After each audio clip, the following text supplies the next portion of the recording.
Ito lahat ng mga idol natin.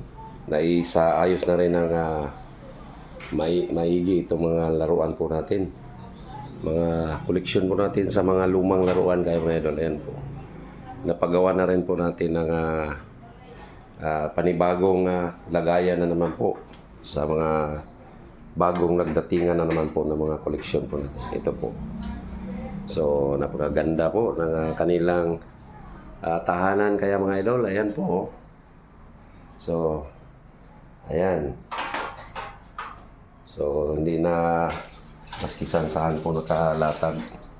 Yan po yung mga panibagong nadagdag na naman po mga idol sa mga nahuhuli natin ng mga vintage na mga laruan. Kaya kadalasan yan mga idol, 1950s, 1960s, 1970s. Yan mga idol, oh. Wow. So, ang ganda. Ayan, oh. Sino po yung mga familiar po dyan sa mga laruan na yan? Ayan. Banda rito mga idol, ayan po.